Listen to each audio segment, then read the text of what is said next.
Hey guys, it's your host Nazi. Welcome to my first episode with our first special guest, Chloe. So today's topic will be girls talk. And before we dive into question, let's start with the live updates. So Chloe, what are you doing now? We haven't met in a year, I guess. I think a whole year. What I'm doing now is Okay. I just started work. So I just got done with my degree. And I'm gonna start work now, and I'm in digital advertising. Oh, so what are you doing in digital So I'm like advertising? an account executive. So basically what we do is our clients tell us their needs, and then we meet their needs like on an advertising level. So that includes like maintaining their websites, online campaigns, anything that's related to online, even Is like it sort social of media. like PR? No, not really. It's just like the client tells you what they want, and you just meet their needs. Oh, Yeah. so how do you feel working there? Is it It's my first job ever, so it's girl boss? I mean, you gotta start somewhere. Yeah. But yeah, no, I feel like I definitely took unemployment for granted. Because like when I was studying, I always was like, I want to work, and I'm excited to work. And then now that I'm working, it's not as fun, waking up every morning, and like you don't have that choice. Like when you're in college, you're like, okay, if I wake up today and you're like, I don't want to go to class. Yeah, you can then just like simply skip class because you're the one paying it. Exactly. But then now it's reverse. You have to find your own money. And so you don't like really have that choice. You just wake up every morning, go to work, Yeah. come back. Understand? Yeah. Okay. So let's start with the first question. What's an accomplishment you're most proud of? Ooh. I think it'd have to be my degree. Your degree? Yeah, I mean, I feel like people take tertiary education for granted. Not many people have the opportunity to like further their studies. Yeah. So I think that being able to get my degree is an accomplishment, even though I've had so many nights where I was like, you know what, I want to quit. I don't want to do my degree anymore. But like I made it through and I'm here. So I think that's my biggest I mean, like accomplishment. it's normal, to have the thought of quitting because we are human being.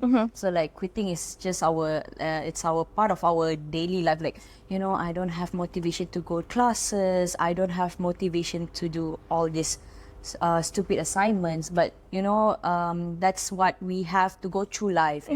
Yeah. I feel. And then okay. So the second question is: are girls complicated? I feel like I'm gonna get cancelled for this. No worries. No, I feel like it's a yes and no question. As a girl, I'd like to say no, but I think to some extent we are. Not all girls, but a lot of girls, and like including myself, I feel like sometimes I expect people to know what I'm like thinking about. Yeah. So like when I'm in a relationship, like I expect like my partner to know that I'm upset even though I don't tell him. Yeah. Kind of thing. So to a certain extent, yes, but also it's just like some things you just know, like your girlfriend's not talking to you, like obviously she's upset. Don't be like, oh, why are you upset? Because like in my opinion also, like girls are, I mean, like most of the time girls are complicated. I'm complicated. It's just that we need someone to understand us, right? Like if you're feeling upset, then if you see us that we're not talking, or we're giving you the attitude, then you should know. Exactly. Instead of you, why are you like this? Are you okay? Like obviously not. Yeah, it's like that. Okay.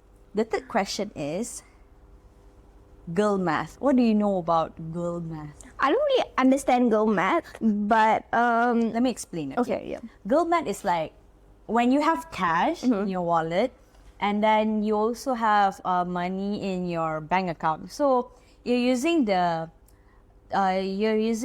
money in your wallet to pay something. Let's say you pay for the food, and sort of like you didn't use any money because there's still a lot of amount in your bank account. That is girl math. Oh yeah, and that's Yeah. girl math for sure. Like I feel like every time I'm using cash, it's like that didn't come out of my like bank account. Yeah, so yeah. it means like I didn't use money, so I'm saving money Yes, basically. and then another one. when you buy a promotion product, right? Promotion sort of like let's say Bath and Body, right? So there's a promo in one promo.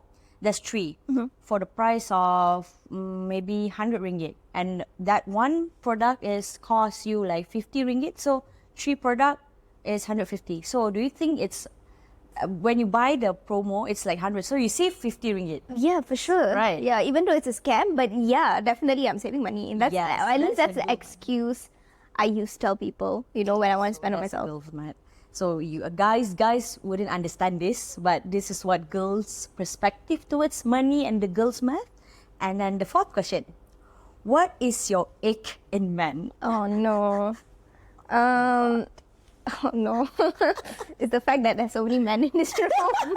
And we talking about my ick. I think I feel like men who like just don't give a shit about how they dress or like how they look. Like they just they don't care about how they look, and they just like this sloppy and like Yeah. like I like men who's like well dressed and thinks Yeah. about their outfits, Like they know how to present themselves. present themselves. Because like sometimes when you meet someone, people tend to have a first impression towards the person. So outfit is everything. Yeah. Then only the second one is the way how you talk. Yeah, Right? yeah. I mean, yeah, I feel like it definitely represents a person, like how you dress, how you behave. But like, yeah, like you said, like someone's first impression is always like what they're wearing. Yeah. And we're not saying like expensive clothes or anything. Yeah. We're just saying literally just like being neat Yeah, and tidy kind of yes. thing. Yeah. Okay. So what are your thoughts on splitting bills on your first date? Bro, you're trying to get me cancelled. No, I have my own opinion on that as well, but I feel like I have to be politically correct. I think. Okay, see, here's the thing. Every time that I've gone on a first date, I've always offered to pay for the whole bill, or at least like go Dutch or like split bill. But but I think it'd be nice for like the guy to offer to pay the bill. Yeah. Even though even if I might disagree and say like, oh no, like it's fine, let's go Yeah. Dutch. But like it'd be nice, to, like I feel like that's also is like setting the tone of how your relationship is going to turn Yeah. out. I mean, not to sound too traditional, but like a man's role is always to like protect. yeah. Literally biologically in like your DNA, like men were like hunters and like women were supposed to stay home and be nurturing and take care of the kids, right? I Yeah. mean, it is in our DNA as much as we want to like avoid it and like Yeah. avoid talking about it. It is who we are made to be. We are more emotional beings, and so I feel like that's why like a guy should like set that tone of being able to protect a girl, and like the first thing when you're meeting someone or you're going on a date, like paying the bill, like kind of shows that like you can take care of this person, Yeah. if that makes sense. Yes. But I wouldn't, like I said, I wouldn't mind like going Dutch because like obviously money doesn't matter. Like Yeah. it will come to show. Even if you pay the first bill, you might end up being like a complete horrible person. Yeah. So, but it's a good first impression on a first date, I guess. Yeah. Okay, so this is a bonus question actually. Wait, what are your thoughts? Okay, for me, okay, I think I wouldn't mind paying for first, for the first date, splitting bills, because because it's just a first date. This is my thoughts. Like, we wouldn't know that we will meet each other again, and then like I just don't want to put the the burden towards the person. So I might be paying for myself. Let's say I might be paying for both of our meals. So I'll be the one who asks like, okay, let me pay. It's okay. I'm gonna like that. Sometimes I'm expect that the guy will be paying for me, but then most of the time I will be paying. Because I don't know if you can relate to this. Like, do you know that most of the guys like they don't like hyper independent women?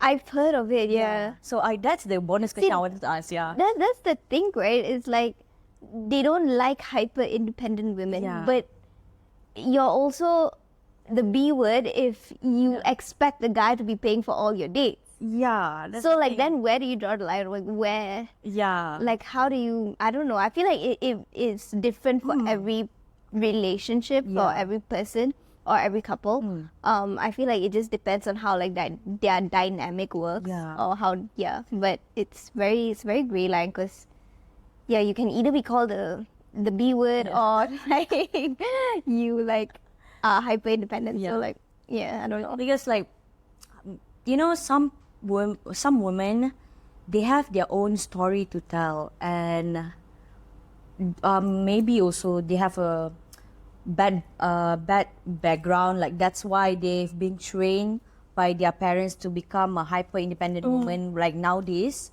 if you see that women are now starting to grow, starting to be in the same level with men.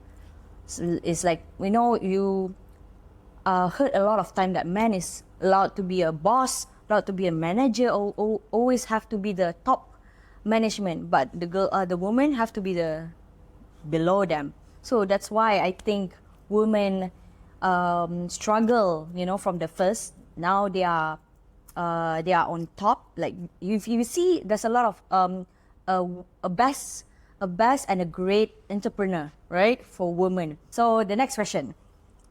Do you think we girls set a high standards for you guys, and why? Do we set high standards for men? Yeah, for men.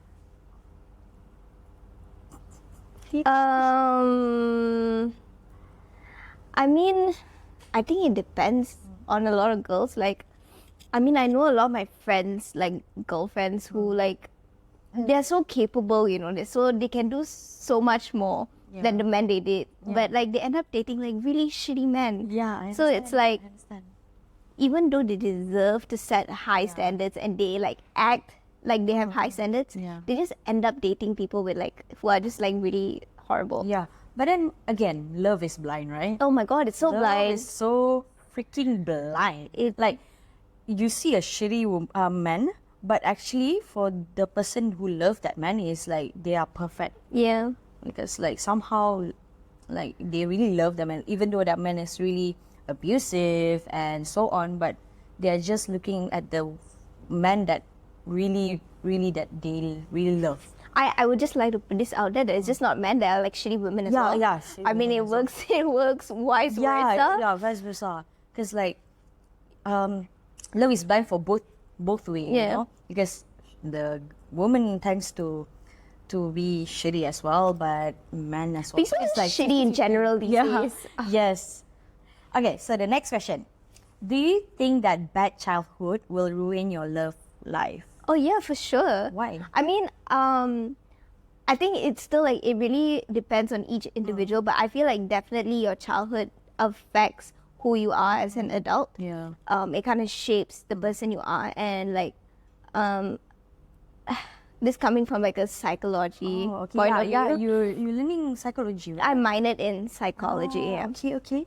So this coming from a psychology point of view is that like when you're a child, you have like attachment styles. I'm not sure if you've heard of attachment styles. Yeah. So there's like 4 different types of attachment styles. I might be wrong because it's been so long since I took the subject. But like there's anxious, avoidant, and then 2 more. I think there are 2 types of avoidant. Anxious. Oh yeah, secure, anxious, avoidant, fearful, and avoidant, dismissive, I think. So so there are different types of attachment styles. So the attachment style that a child has, it depends on how the parents raise them to be, right?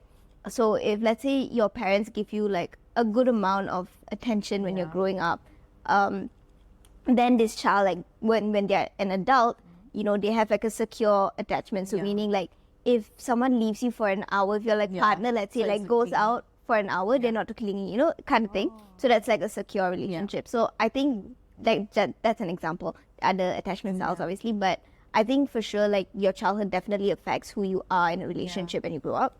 And like it really depends like the type of home that this child was brought up in. If like they were brought up in an abusive home, Yeah. then like their relationships, like they might be like fearful in a Yeah. sense when they're in relationships that like they're gonna get abused, or if like a parent walked out, Yeah. and then they're gonna like grow up thinking like their partner's gonna like walk out as well. Yeah. Like whether you want to believe it or not, Yeah. it's there lah. So yeah, I definitely think that it affects who you are as a grown up, not just like in relationships, but like just as an adult in general. Because last time, in my opinion, like I don't believe that childhood will ruin your love life, you know. But when I grow up, I see a lot like people in front of me or on Instagram that really that childhood is really no. I've been like how to say I denied myself like oh this bullshit like childhood not gonna ruin our love life, right? So like but then when I go into deeper, like really deep, it's actually like ruin your love life actually. Yeah, I think as you grow up, you just kind of like when you get to know people and then you notice like But certain it's, things. sometimes it's when it's my opinion like again like sometimes it's not parents' fault and it's in 50-50 like how parents like how they take care of you, how they treat you and so on. But then when we growing up they tend to be different, like parents will be like treating us different, you know. Yeah, for sure. So yeah. I feel like I think it really depends on each individual as well. Like, yeah, you could have grown up in like not the healthiest home. Yeah. But like as you grow up as an adult, you have your own choice. You make your own choices. Yeah. So like you can't use like your childhood to like use that as an excuse to be a shitty person, you know, kind of thing. Because people can change. Actually. Yeah, for sure. People can definitely change. It's only up to you guys if you are willing to change or not. Yeah.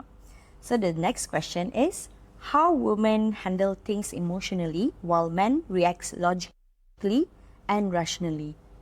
I always heard this like a lot of times. Yeah, I mean, like definitely women are more emotional creatures. Why? Like It's just in our DNA. It's really just in our DNA. It goes back in time where, like I mentioned earlier, you know, men used to go out and hunt, and women used to stay home and nurture. It's just who we are biologically. Yeah. So definitely, like women are more emotional, and men are like it's in their DNA to be more logical and rational, and that's the beauty of like having a man in your life. Yeah. You know, we balance each other out. yeah, it's So- like yin and yang, right? Yeah, kind of thing. Yeah. I mean, I'm not saying that all women are emotional. I think that a lot of women are logical as well. Yeah. And it works the same way for men. There are a lot of men who are emotional. Yeah. But- But men doesn't show that they are emotional, you know? Yeah, I think so. I mean, I feel like being in a relationship, I feel like having a partner, because when I make decisions, I make them based off like how I feel. Yeah. Oh yeah, this situation upsetted me, and then like having someone tell me like, oh no, like Yeah. like coming from a rational point of view, this might not have been how they were thinking, kind Yeah. of thing. So yeah, I think it's important to have like both perspectives, and like there are people who can be both logical and emotional, Yeah. but yeah, it is how it is, it is what it is. Okay, the next question. What's your guilty pleasure? Sleep. I love afternoon naps. Oh, Oh. after eat? Yeah, dude, definitely. Like, oh my gosh, you know, like being a working adult now, I don't have like afternoon naps anymore. It's so upsetting. And like, I used to get made fun of so much for this, for like, you know, sleeping in the afternoon. But like, let me live my life. Like, When usually mom will be like, why are you sleeping? Why are you always sleeping? bro, like, you are a grown would you woman. rather me go out and like be doing drugs, or like just be sleeping at home and like, you know, not like causing any trouble? Yeah. Like, it's great, bro. Sleep is amazing. Okay, the next question. We often hear that social media is not good for our mental health and so on. What's your opinion on that? Since you're a psychology, so you learn psychology, is it like bad for our health?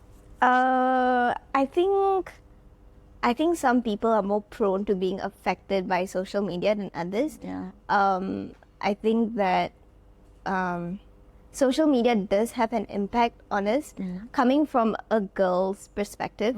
Or okay, maybe it's not just a girl, but like just coming from someone who like started using social media at a young age. I think I was 12 when I had my first Instagram account, and you know, it was growing up with social media, and so like after a while, like starting like when I posted my first picture, and then like seeing the amount of likes, right? It gives you like that adrenaline rush, like oh, like I matter, or like people like me, or not like me, but like they like the content I'm putting out, you know. So it kind of gives you that like feeling that like you're worth something.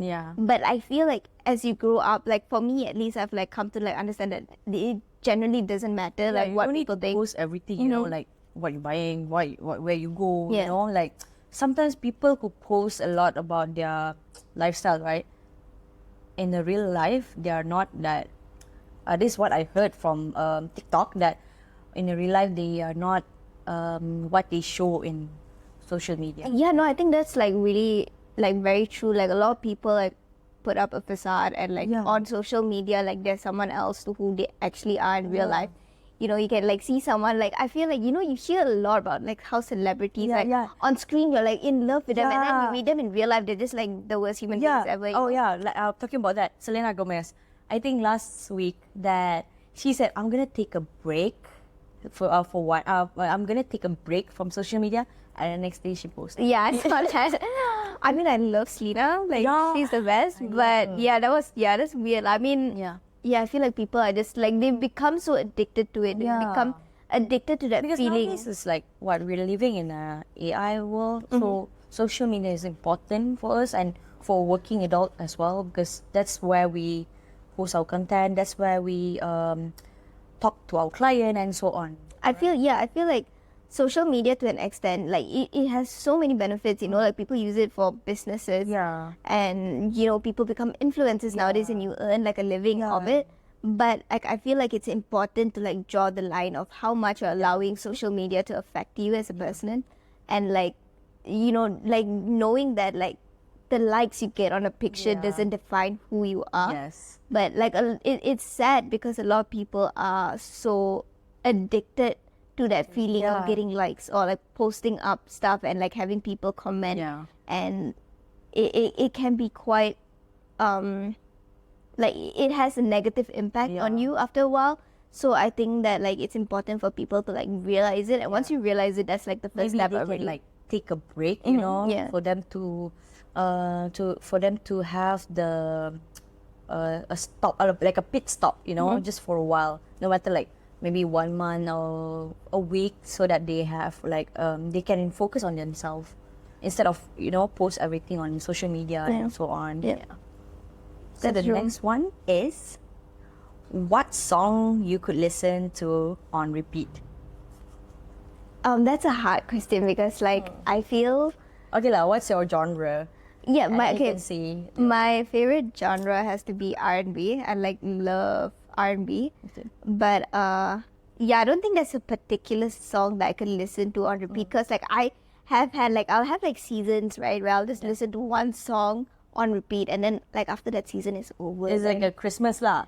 Yeah, something like that, I guess. Yeah, but like for a song, so like recently I think this song, it came out like last year. I don't have a song right now, but this song I like listened to a lot last year was called Too Grown by Lil TJ, Kid Laroi, I think, but like it was like on repeat. So, but yeah, I don't have like a particular song where I could just like listen to for the rest of my life. That would be traumatizing. I have like a funny question actually.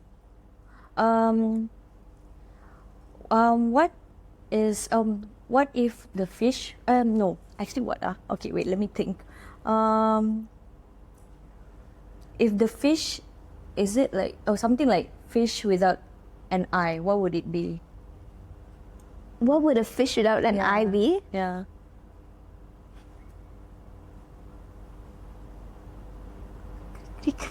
Fish.